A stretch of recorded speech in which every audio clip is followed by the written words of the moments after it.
2019년 10월 4일 금요일 돈다방 미쓰리 시작하겠습니다. 어제 10월 3일 개천절 날이었는데요. 충분한 휴식을 좀 취하셨는지 궁금하기도 하고요. 혹시 청취자님들 중에서 태풍 피해가 있는 분들이 계시지 않을까 걱정스럽기도 하고요. 혹여 태풍 피해를 겪으신 분들이 계신다면 좀 위로의 말씀을 전해드리고 싶고 빨리 복구하셔서 예전의 생활을 좀 회복할 수 있도록 마음속으로 제가 응원을 해드리도록 하겠습니다.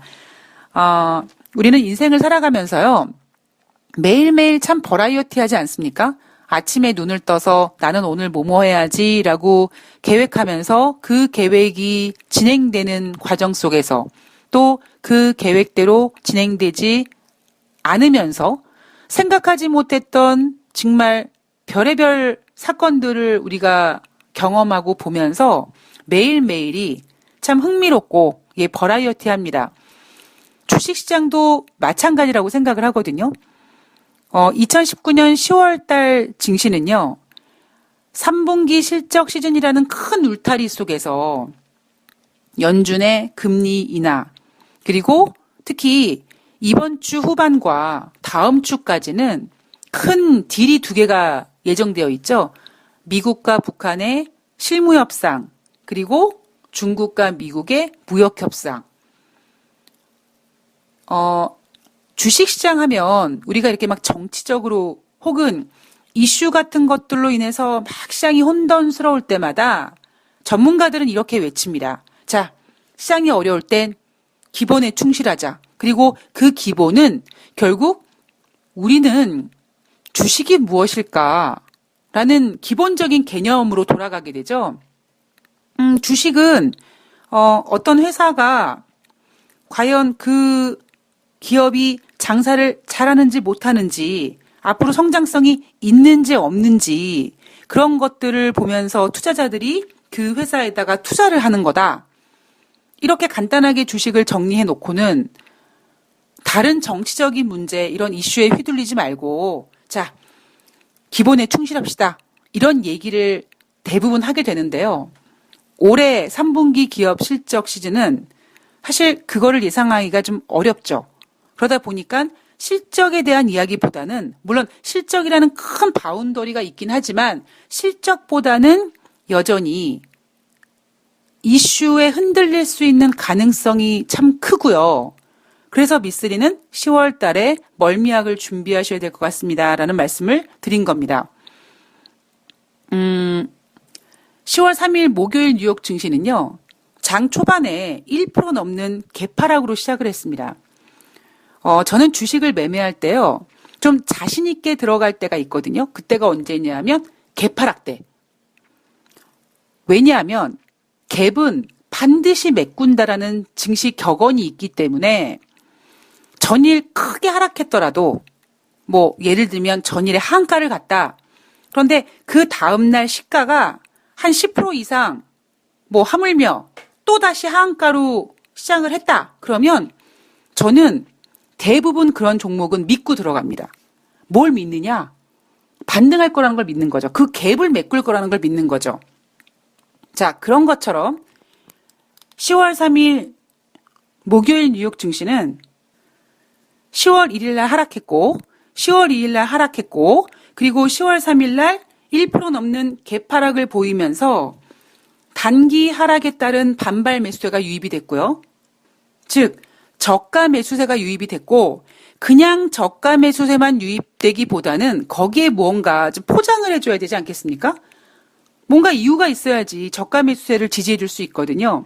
그랬을 때 지지해 준 내용이 뭐냐면 바로 미국의 금리 인하 기대감이었습니다. 즉 10월 3일 목요일 증시는 장이 열리기 전에 장 시작 전에 미국의 경제 지표가 부진했고 그런데 이 지표가 어떤 부진이냐면 10월 1일 날 제조업 지표가 부진했고 10월 2일 날 민간 고용 지표가 부진했고 10월 3일 날 또 부진했고 부진하고 또 부진하고 해서 거기에 대한 실망감으로 하락했던 거고 여기에다가 미국과 유럽연합의 무역 분쟁 우려감도 또 한몫한 거고요. 그 하락세에서 저가 매수세가 유입되면서 야, 경제 지표가 안 좋으니까 금리 인하할 거야. 그래? 금리 인하해? 그럼 금리 인하는 증시에 좋은 거니까 이렇게 그 개파락을 메꾸기 위해 유입된 반발 매수세에 힘을 실어주기 위해서 금리 인하 기대감으로 예쁘게 포장을 해준 거죠. 그게 바로 10월 3일 날 뉴욕 증시의 마감 현황입니다. 아주 심플하죠. 자, 그러다 보니까 전문가들이 이거 상승세 계속 이어질 거라고는 장담할 수가 없어 라고 보고 있습니다. 그렇게 보는 이유는 뭐냐면 저가 매수세가 유입이 됐기 때문에 거기에 힘을 실어주기 위해서 금리 인하 기대감으로 포장을 했지만 과연 그 금리 인하가 되겠느냐. 연준 위원들이 금리 인하에 찬성하는 연준 위원도 있지만 야, 지금 이렇게 질금질금 금리 인하해가지고 금리 크게 인하시킨 다음에 나중에 정말 무슨 큰 문제 생겼을 때 연준이 할 수 있는 게 아무것도 없는데 니네 그러다가 어떻게 하려고 그러니? 이런 우려감을 나타내는 연준 위원도 있다 보니까 지금 당장 눈앞에 경기 지표가 안 좋기 때문에 그래, 연준이 금리 인하할 거야 라고는 생각했지만 정말 그럴 수 있을지에 대해서는 고개를 갸우뚱할 수밖에 없기 때문에 10월 3일 날 뉴욕 증시가 상승했다라는 점에서 이 상승세를 이어갈 수 있느냐, 여기에 대한 의구점을 가지고 있는 거죠. 근데 저는 개인적으로 사실 금리 인하도 금리 인하지만 저는 오히려 앞으로 만약에 10월 4일 날 노동부에서 발표되는 고용 지표가 또 부진하다면 어쩌면 미국은 그래, 10월 달에 금리 인하 진짜 할 거야 라고 확인 사살을 시키겠죠. 자, 그렇다면 예를 들면 다음 주 내내 증시가 계속 올라가야겠네요. 그죠? 왜냐하면 제조업 PMI 지표, 민간 고용 지표, 서비스업 PMI 지표, 거기다가 노동부 경제 지표까지 다 안 좋았으니까 10월 첫 번째 주 발표되는 모든 중요한 지표가 다 부진했으니까 그래, 10월 달에 금리 인하 빵빵빵 확인 도장 찍고 그러면 10월 7일부터 증시가 쫙 올라가야 되거든요. 그래서 저는 그렇게 보지 않는 이유가 뭐냐면 금리 인하도 금리 인하지만 우리가 이번 주 후반부터 다음 주까지 예정되어 있는 빅딜 두 가지, 그 두 가지의 결과에 따라서 증시는 언제든지 얼굴색을 바꿀 수 있다는 거죠. 자, 국제 유가 먼저 시작을 해보면은요. WTI가 전일 대비 배럴당 19센트 0.4% 하락해서 52.45달러까지 떨어졌습니다. 지금 WTI는요. 8거래일 연속 하락 중입니다. 작년 11월 이후에 가장 긴 기간 동안 연속적으로 하락하고 있다고 합니다. 미국과 유럽연합이 무역 분쟁이 격화될 것 같고, 아이고, 그러면 교역량이 줄어들 것 같네? 아이고, 거기다가 미국 경제지표까지 안 좋네? 글로벌 경기 둔화 우려감이네?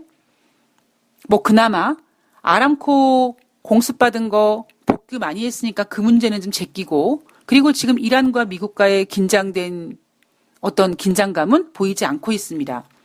자, 근데 저는 조심스럽게, 10월 4일 날 국제 유가 시장에서 국제 유가는 반등하지 않을까 싶거든요. 물론 더 하락할 수도 있지만, 왜냐하면 제가 그렇게 보는 관점은 아니 인생이나 주식이나 어느 한쪽으로 계속 가는 게 있습니까? 없거든요. 자, 그렇다면 국제 유가가 추가적으로 더 하락할지언정 최소한 기술적인 반등은 나올 타이밍인데 그게 만약에 10월 4일이라면 뭐가 나올 수 있을까요? 원유 시축의 가동 건수가 또 줄어서 지난주에 714개로 기억하고 있는데 앞자리가 6으로 바뀌든가 아니면 어쨌든 줄어서 그것 때문에 그거를 이유로 될 수 있고요. 아니면 고용지표가 부진해서 미국 경제가 안 좋긴 하지만 이제는 제조업 지표, 민간 고용 지표, 서비스업 지표, 노동부 지표까지 모두 안 좋으니 10월 달에 무조건 연준은 금리를 인하할 거야 라는 확신을 가지고 그래, 연준이 금리를 인하하면 경기가 좋아지겠지. 경기 기대감 이런 거 가지고 반등할 수 있겠죠. 그래서 저는 조심스럽게 10월 4일 날 국제유가가 반등할 거라고 보고 있습니다. 그리고 왜 반등이라고 이름을 붙이냐 하면 다음 주에 IMF에서 글로벌 경제 성장률 하향 조정할 거거든요. 그때 국제유가 시장이 또 영향받을 거거든요. 그러면 지금 전문가들이 50.24달러 정도가 되면 좀 뭔가 이렇게 뭐랄까요. 그때가 딱 저항선이다라고 보고 있는데, 그러니까 지지선이라고 보고 있는데요. 뭐 저는 뭐 지지고 나발이고 다 떠나서 50달러 위협 받으면 연준 위원이 아니라 오펙 회원국들이 당장 단톡방에 모일 거라고요. 그리고 만약에 10월 4일 날 국제유가가 반등한다 그랬을 때 과연 반등한다고 했을 때 어떤 제목을 달아줄까? 원유 시추기 가동 건수가 전주 대비 또 줄었다. 계속 줄고 있다. 그게 될 수도 있고, 뭐 아니면 고용지표가 부진해서 미국이 진짜 금리 인하 할 거야. 이걸 수도 있고요. 또 아니면 뭐 오펙 회원국, 뭐 사우디아라비아 이런 석유 장관 이런 애들한테 인터뷰 하나 따는 거죠. 그럼 사우디 석유 장관이 우리는 유가 안정을 위해서 최선을 다할 거다. 이렇게 한마디만 해주면 예, 국제 유가는 반등할 수 있거든요. 그러니까 그런 정도의 내용을 붙이고 반등하지 않을까라고 조심스럽게 생각을 하고 있습니다. 그러나 제가 생각하는 건 반등이고 반등해봤자 다음 주에 다시 하락할 가능성이 있고요. 왜냐하면 저는 몇 달 전부터 말씀드리지만 지금 국제 유가 시장을 크게 지배하는 거 제가 이걸 뭐라고 표현해드렸습니까? 공포 영화에서 보이지 않는 악령, 시커먼 악령이 이렇게 집에 이렇게 유입해서 현관부터 천장을 타고 이렇게 벽을 타고 천장에 이렇게 위협하는 그런 것처럼 글로벌 경기 침체 우려감이 지금 국제 유가 시장을 이렇게까지 떨어뜨려 놓고 있기 때문에 만약에 50달러까지 떨어진다. 그랬을 때는 또 오펙 회원국들이 또 감산을 늘리면 어떨까? 뭐 굳이 그들이 얘기하지 않아도 예, 전문가들이 얘기하겠죠. 이렇게까지 떨어지면 이제 오펙 회원국들이 아마 뭐 조만간 회의에 만나가지고 감산을 더 늘려야 될 것이다. 뭐 그래야지만 유가가 안정될 것이다. 뭐 이런 얘기가 가능성이 높습니다. 자, 경제 지표로 넘어가 보면은요. 지난번 발표된 경제 지표는 ISM 9월달 제조 PMI 지표가 47까지 떨어졌고요.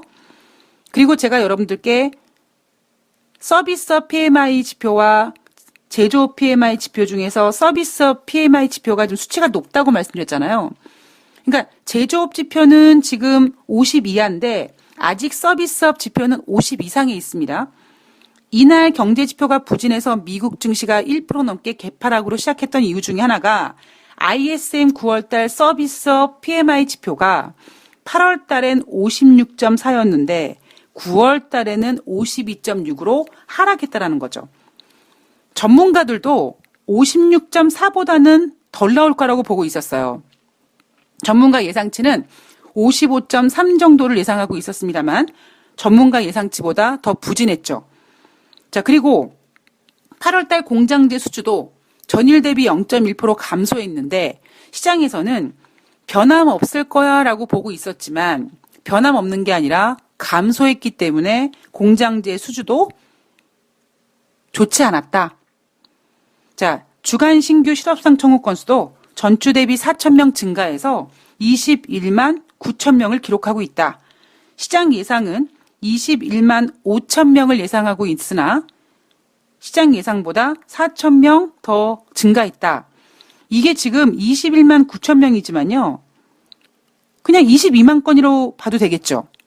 그게 제가 어느 정도가 되면 미국의 주간 신규 실업상 청구 건수에서 어쩌면 평균치가 23만 건이 이제 그냥 기준이 될 것이다라고 전해드렸던 이유인데 이제 23만 건 근처까지 움직이고 있습니다. 그레이앤 크리스마스에서 발표하는 9월달 감원 계획 4월달 이후에 최저 규모라고 발표했습니다. 10월 3일 뉴욕 증시 체크해 봤고요. 사실 10월 3일 날은 다시 말씀드리지만 정말 증시 분석하기가 간단해요. 개파락에 따른 반발 매수세 유입, 그 반발 매수세를 포장하기 위한 금리 인하 기대감. 문제는 이제 앞으로 과연 어떻게 될 것인가가 정말 중요한 것이죠. 10월 4일 날 발표하는 고용 지표부터 뭐 우리나라 같은 경우 삼성전자 잠정 실적 발표일이고요. 자, 앞으로 어떻게 전개될지 하나씩 좀 보면은요. 우선 영국 이야기 먼저 좀 시작을 해보도록 하겠습니다. 전일에 존슨 총리가 유럽연합에다가 최종 협상안을 전달했다. 자, 여기까지가 전일까지 스토리였습니다. 자, 존슨 총리가 유럽연합에다가 최종 협상안을 전달했는데 그게 어떤 내용이냐. 영국은 유럽연합 관세에서 탈퇴하고 아일랜드와 국경을 접한 영국령 북아일랜드는 2025년까지 유럽연합에 남겨두고 결국 그 얘기는 유럽 회원국인 아일랜드와 영국 사이에 장벽이 생기는 일이다. 자, 이거 과연 유럽연합에서 받아줄 것이냐 말 것이냐. 근데 미쓰리가 말씀드리건데 유럽연합에서 받아들이기 좀 어려울 것이다라고 말씀드렸잖아요. 자, 유럽연합에서 발표한 원론적인 입장을 보면 영국 정부의 제안을 객관적으로 검토할 것이다. 자, 협상이 성사되려면 백스톱 목적을 충족시키는 운영상의 해결책이 있어야 된다라는 얘기를 했습니다. 자, 융커 위원장은 긍정적인 진전은 있으나 일부 문제가 있는 요소가 있다라고 했습니다. 일부 문제가 뭐냐면 이 영국에 반대하는 북아일랜드 저항 세력의 반발이 예상된다라는 거죠. 특히 무장 세력인 북아일랜드 공화국군이 활개를 칠 것이다.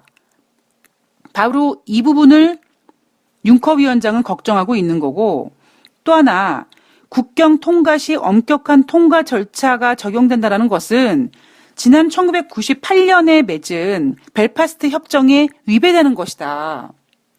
협정을 위배시키는 짓을 지금 영국이 하고 있다는 거죠.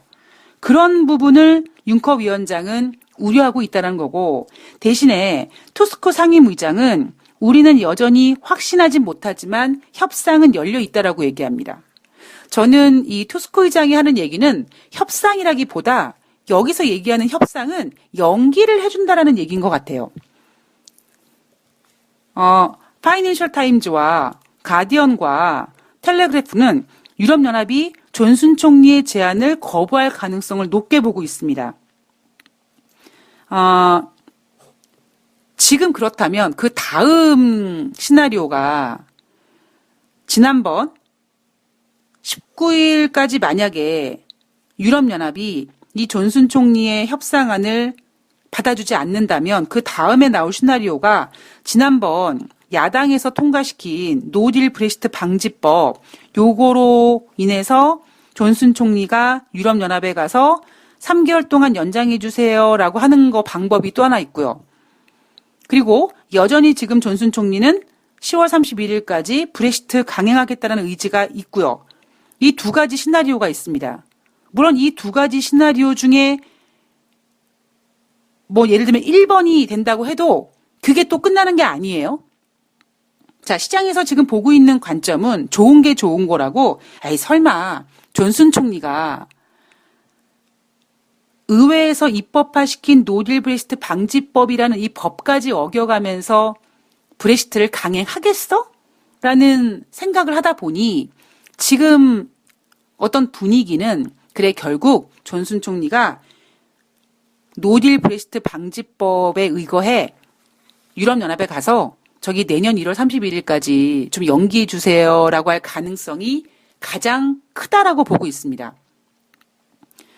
여기에서 우리가 좀 체크해야 될 부분이 뭐냐면 첫 번째는 존슨 총리가 과연 법을 어겨가면서까지 브렉시트를 할까라는 부분에 있어서 안 할 거야라고 보지 마시고요. 예. 늘 말씀드리지만 경제를 봄에 있어서 주식을 함에 있어서 매일 장밋빛 전망을 꾸시면 안 됩니다. 어려운 것도 받아들이기 힘들겠지만 어려운 것도 생각하시면서 최악의 시나리오도 가지고 가셔야 됩니다. 자, 존슨 총리가 설마 법까지 어겨가면서 브렉시트 강행하겠어? 에이, 설마 그러지 않겠지. 라고만 보지 마시고요. 왜? 아니, 존슨 총리가 가지고 있는 시나리오 중에 가장 최선의 최고의 시나리오는 10월 31일 날 영국이 브렉시트해서 노딜이 되더라도 브렉시트를 해서 11월 3일 날 총선을 하면 보수당이 과반수보다 60석이 넘는 의석을 얻어낼 거라는 지금 최고의 시나리오를 가지고 있단 말이에요. 그러면 지금 존슨 총리는 자신의 지금 정치적인 어떤 막말로 모가지가 달린 문제란 말이에요. 만약에 존슨 총리가 10월 31일까지 협상을 끝내지 못하고 1월 31일까지 연기하면 메이 총리와 다를 게 뭐가 있습니까? 그죠? 그리고 만약에 연기하는 동안에 3개월 동안 연기하는 동안에 분명히 야당은 또 활개를 칠 겁니다. 과연 존슨 총리가 그런 리스크를 다 안고 가겠느냐. 어차피 배수의 진을 치고 지금 들이댄 거 그냥 브렉시트 강행하겠느냐. 이 가능성도 우리는 염두에 둬야 된다는 거죠. 그리고 지금 시장에서 그래 존슨 총리가 유럽연합에 가서 연기해달라고 할 거야. 연기될 거야. 이렇게 마침표를 찍으면 안 되는 이유가 뭐냐면 브렉시트 방지법, 노딜 브렉시트 방지법이 통과된 거는 그거는 영국 의회 내에서의 문제고 이제 그 의견을 가지고 유럽연합으로 가서 저희 이거 1월 31일까지 연기해 주시면 안 돼요? 그러면 오케이 이거 하는 게 아니라 영국을 제외하고 27개국이 만장일치로 알았어 1월 31일까지 연기해 줄게 라고 해야지만 연기가 되는 거란 말이에요. 그래서 투스크 상임의장이 우리는 여전히 확신하지 못하지만 협상은 열려있다라고 얘기하는 게 저는 그래 31일까지 하지 말고 1월 31일까지 연기해달라고 하면은 어떻게 유럽 국가들이 내년도 1월 31일까지 이렇게 연기해 줄 거야. 뭐 이런 분위기를 얘기한 게 아닌가 싶습니다. 그리고 또 하나 존슨 총리 입장에서는요. 생각해 보세요. 아니 제가 앞서서 삼성증권이 2019년도 상반기에 대한민국 증시가 올라가지 못했기 때문에 2019년도 하반기에는 올라갈 것이다 라는 전망을 내놨을 때 제가 뭐라고 말씀드렸습니까? 남들 갈 때 왜 못 갔을까요? 이렇게 말씀드렸죠? 마찬가지예요. 아니 영국 문제가 브렉시트 문제가 지금 3년을 넘게 끌고 있는데 여기서 뭐 3개월 더 끈다고 뭐 달라지는 거 있겠습니까?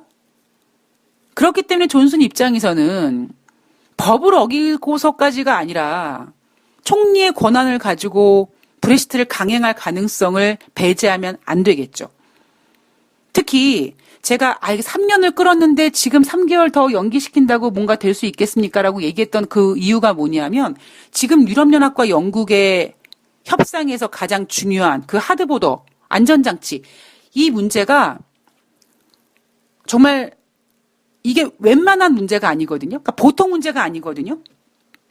그러니까 이런 겁니다. 간단하게 도대체 뭐가 문제야? 라고 궁금해하시는 분들을 위해서 간단하게 설명을 해드리면 영국 영토를 보면 브리튼 섬이라는 게 있고 그리고 북아일랜드가 포함되어 있는 담겨져 있는 아일랜드 섬이 있는데 지난 1948년도에 카톨릭계 중심으로 아일랜드 공화국이 영국에서 독립을 하죠. 그리고 잉글랜드와 스코틀랜드계 신독의 다수가 포함되어 있는 이 북아일랜드는 영국령에 남게 됩니다.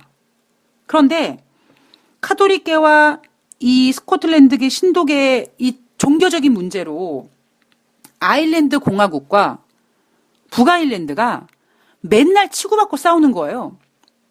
그래서 안 되겠다. 우리 쟤네 저렇게 싸우게 두지 말고 좀 협상 테이블에 앉혀놓고 화해를 시키자. 뭐 화해까지는 아니지만 뭔가 이렇게 좀 선을 거주자라고 해서 1998년도에 북아일랜드 주도의 벨파스트에서 평화협정을 체결하게 됩니다. 그게 바로 벨파스트 협정이고요.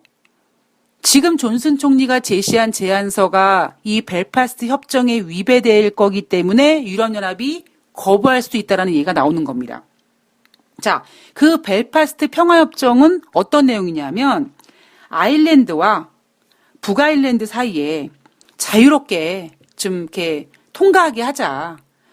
종교적으로 치고받고 하지만 그거는 어찌 보면 이념적인 문제고 최소한 뭐 이렇게 물건이라든가 이런 것들이 왔다 갔다 할 때 좀 자유롭게 좀 통관하게 해주자. 이렇게 협정을 맺었고요. 대신에 아일랜드는 북아일랜드 영유권을 포기하기로 하고 그리고 영국은 하드보도에 머물기로 했습니다. 이 하드보도가 뭐예요? 국경 통과할 때 엄격하게 통제하는 거잖아요.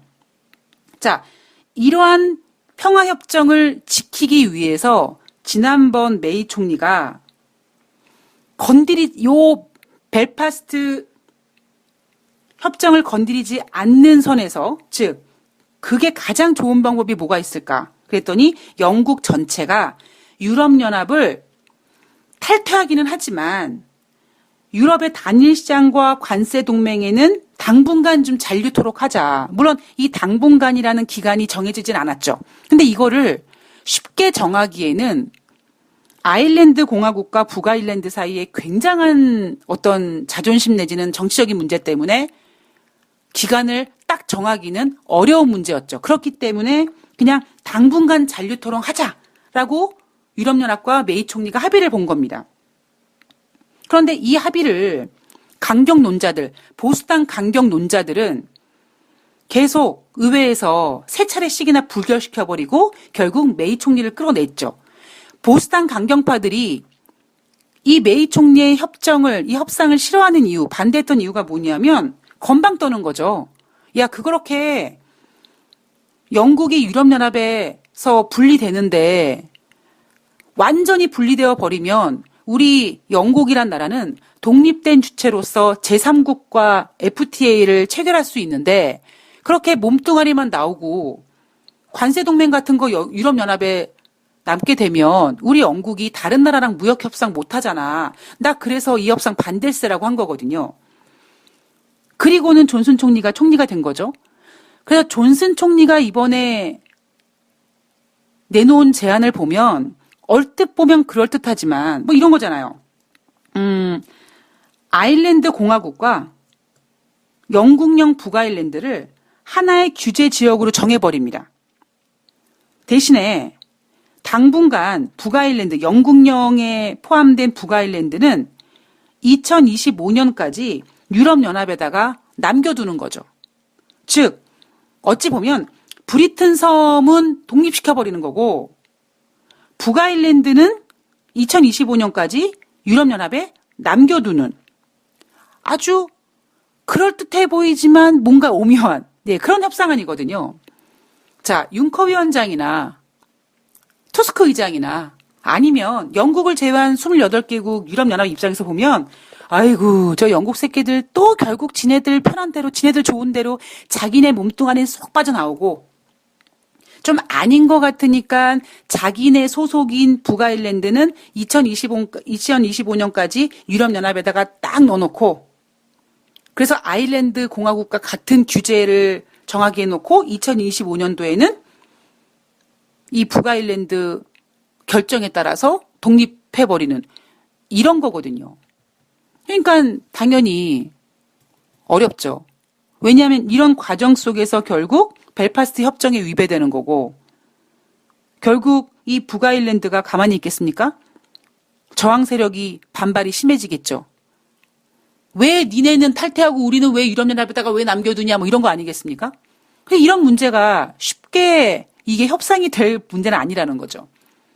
그래서 이날 영국의 브렉시트 관련된 문제를 좀 간단하게 정리해 보면 존슨 총리가 유럽연합에다가 제안서를 제시했고 유럽연합에서는 그렇게 신통치 않게 생각하고 있다.